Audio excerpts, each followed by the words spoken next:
Hey, hi guys, this is Kasu along with Raki and Madhu today. ఈరోజు మన topic వచ్చేసి ఏం మామ? బ్రహ్మచారిగా ఉండిపోవటం ఎంతవాటికి కరెక్ట్ అంటే ఇవాళ రేపు చూస్తూనే ఉన్నాం. మనకెంత 30 ఏళ్ళు వచ్చిన దాకా కూడా పెళ్లి చేసుకోవట్లా. కొంతమంది 38, 40 దాకా సెలబ్రిటీస్ అయితే. సో అది వేరే పెళ్ళి, రెండో పెళ్ళి. కానీ బ్రహ్మచారిగా ఉండటం కరెక్టేనా? అసలు సోలో లైఫ్ లీడ్ చేయడం ఎంతవరకు కరెక్ట్ అంటావు?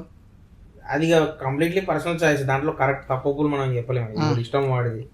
ఒకప్పుడు అసలు ఒకప్పుడు కాదు, ఒక 30-40 ఇయర్స్ బ్యాక్ అమ్మాయికి 12 రాగానే అబ్బాయికి 13-14 రాగానే పెళ్లి చేసేటోళ్ళు.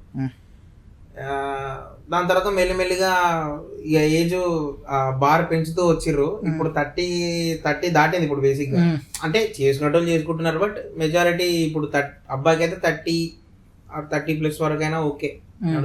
బట్ అదంతా పక్కన పెడితే ఇక తప్ప ఒప్ప అని మనం చెప్పలేము. అంటే వాడు సింగిల్ గా ఉండగలదు. ఇప్పుడు సరే, ఇప్పుడు 40 ఇయర్స్ 50 ఇయర్స్ వరకు ఉంటాడు. ఆఫ్టర్ 50 ఇంకా వాడు ఎట్లుంటుంది మాట ఇంకో 10 కాదమ్మా. ఇప్పుడు అంటే వాడు కనిపిస్తే, ఇప్పుడు మా ఆర్నారాయణ ముత్తానే ఉన్నాడు, ఆయన అంటా ఉంటాడు కదా, ఇప్పుడు పెళ్లి చేసుకొని చేసుకోకుండా ఉండొద్దు ఇప్పుడు అనిపిస్తుంది నాకు అంటాడు కదా. అంటే ఇప్పుడు ఏదైనా సరే ఎక్స్పీరియన్స్ చేస్తేనే తెలుస్తుంది అంటారు. అవునంతే, ఆయన చేసి చెప్తా ఉన్నాడు.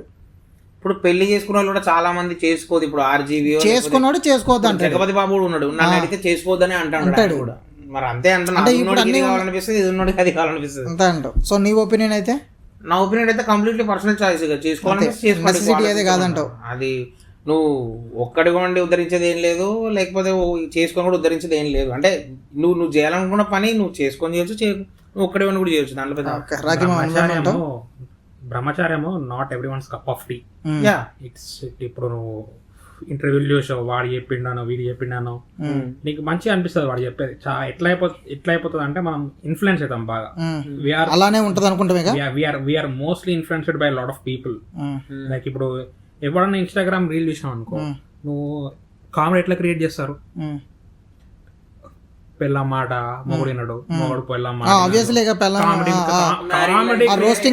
కామెడీ క్రియేట్ చేయడానికి కూడా నీకు డిఫరెన్సెస్ మాత్రమే పాయింట్ అవుట్ చేస్తున్నాం. కామెడీ క్రియేట్ చేయడానికి డిఫరెన్సెస్ పాయింట్ చేస్తున్నాం. Single life is the best life అని పెడతాడు ఒకడు, ఎంజాయింగ్ ద సింగిల్ లైఫ్ అని పెడతాడు. We need no one for our happiness అని పెడతాడు. ఈ కోట్లు చూసినా రీళ్లు చూసినా ఏం చేసినా ఒక్కడిగా ఉండడమే బాగుంటది పెడతారు ఎవరైనా. కపుల్ గా ఉండడం వల్ల ఎవడన్నా ఇలా ఈ బెనిఫిట్ ఉంది, ఈ బెనిఫిట్ ఉంటుంది అని చెప్పేసి ఇక్కడ ఈ మధ్య అయితే నాకైతే కనవలేదు మరి.